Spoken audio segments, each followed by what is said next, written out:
everyone, my name is Caitlyn and welcome to my first ever Booktube video. I live in Central Vermont in a tiny little town.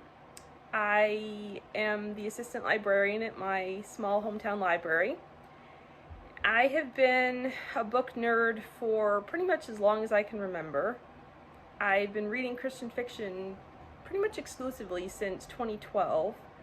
I started a book review blog that year, and I've been reading and reviewing Christian fiction ever since. In 2020, I discovered Bookstagram, so I've been on there for the last 2 years, and that's been really awesome. But so this Booktube journey is a new adventure for me, and just being honest, as an introvert, this is way out of my comfort zone, but the Christian fiction community is the absolute best that there is, and I am super excited about this new adventure into YouTube. So I am going to jump into my TBR for August, and I'm really excited about this. August is my birthday month. My birthday's on the 3rd, so what I tried to do is, I have a couple of review books that will be in here, but I tried to pull ones that I have on my TBR that I'm really super excited about. So I'll jump into that. I won't probably read the descriptions for all of them. I will link all of them below in the description. But these first couple I will read the description because I think they're kind of lesser known. So the first book I'm planning to read is a novella called Topaz Treasure that is by Valerie Comer. And so it's a Christian contemporary romance novella. So here's what it's about. In college, he was the hot anti-Christian prof she crushed on, and now he's sponsoring a church event?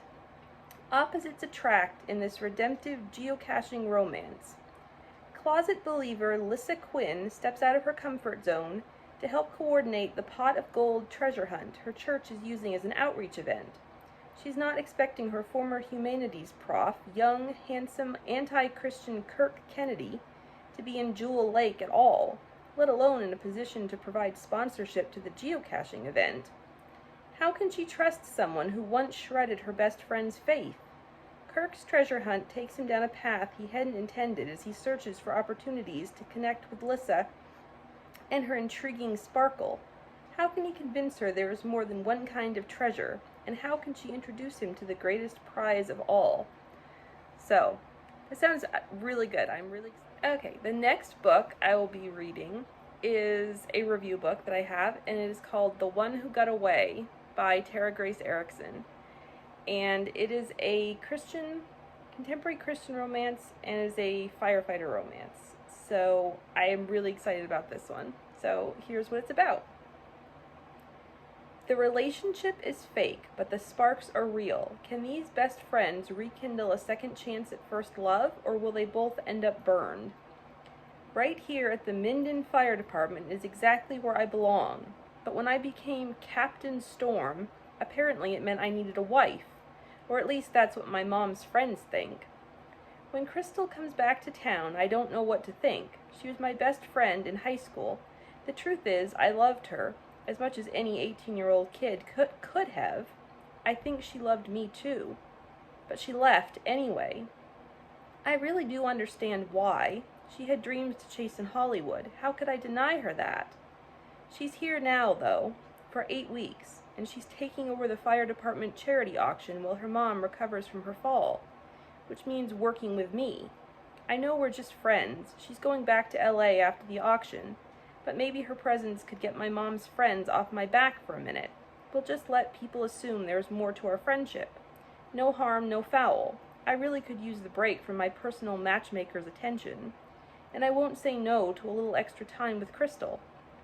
I'm probably torturing myself. Friends is all we'll ever be. Even a fake relationship can't change the fact that she was the one who got away. Visit Second Chance Fire Station and discover the small-town stories of faith, friendships, and forever happy endings that Tara Grace Erickson is known for.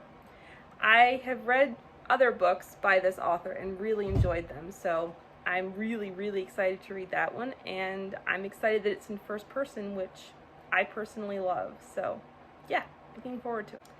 Okay, so I'll just go through the rest of these real quick here. The next one I have up, I'm so excited about, is a review book, and it is Crossfire by Lynette Eason. This is book 2 in the Extreme Measures series, and I cannot wait to read this. It's a Christian romantic suspense. I am a big Lynette Eason fan. She's one of my very favorite authors. This is the first book, Life Flight, and it came out this past January.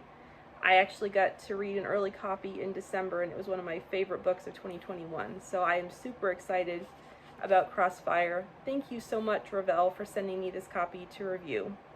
So excited. Okay.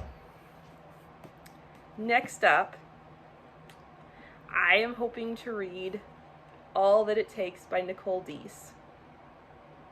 I can't wait to read this book. I am so excited. All That Really Matters is one of my favorite books of this year, and I felt like I really could relate more to Val's personality in that book more than Molly, so I cannot wait to read Val and Miles' story. So excited.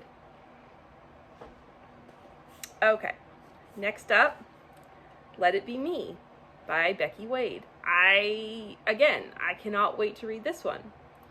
I am a huge Becky Wade fan. I've been reading her since 2013. I've read almost all of her books. This one, You and Me, and Turn to Me are the only ones that I haven't read. So I loved Sebastian and Stay With Me, and I am really super excited to finally get to this second book in the Misty River Romance series. Okay, next book up is Shadows in the Mind's Eye by Jennifer Crum, and I am so excited about this one. This one released in April, and I am super excited. It's historical, psychological thriller. I guess it's got some Hitchcockian elements and kind of feel to it, so I am super looking forward to this one. Okay, next book I hope to get to is called It Happened at Christmas by Kristen Crum. And this is a YA novel. I believe it's just a clean YA. I don't think there's any faith element in this story, though I do believe that the author is a Christian. I'm really excited about this one. I have been told it is a YA retelling-ish of the movie While You Were Sleeping. So if you know that movie, if you're also a fan of that movie, I don't know, we'll see what this is like, but I've heard really good things about it, and I'm excited. I love that movie, so yeah, excited to get to that one. Next one up, I've got Shaken by Karis Lynch. I don't know how to say that. I see it written all the time, but I've never heard it spoken, so I'm sorry if I'm saying that wrong. But this one I've been looking forward to reading for several years, so yeah, I've heard it's contemporary romance. I've heard it's got some suspense in it, so really looking forward to it. Next one up is Rise and Shine by Sandra D. Bricker. This book came out in 2014, I believe. Yes, 2014. And I have been wanting to read it since it came out. I've owned it since 2018, so I'm excited to finally get to it. This is a contemporary Christian romance that is a retelling of Sleeping Beauty. So I haven't seen a lot of those, so I'm excited about this one. And then finally, the last book I'm hoping to get to is The Haunting at Bonaventure Circus by Jamie Jo Wright.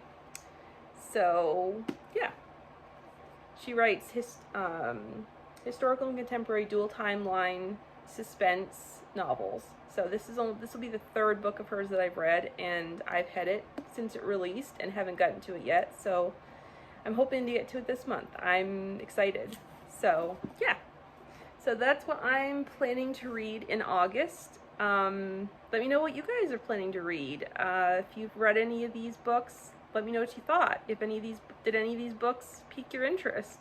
So let me know which ones. I'd love to chat about it. Thank you so much for watching, and I'll see you in my next video. Bye!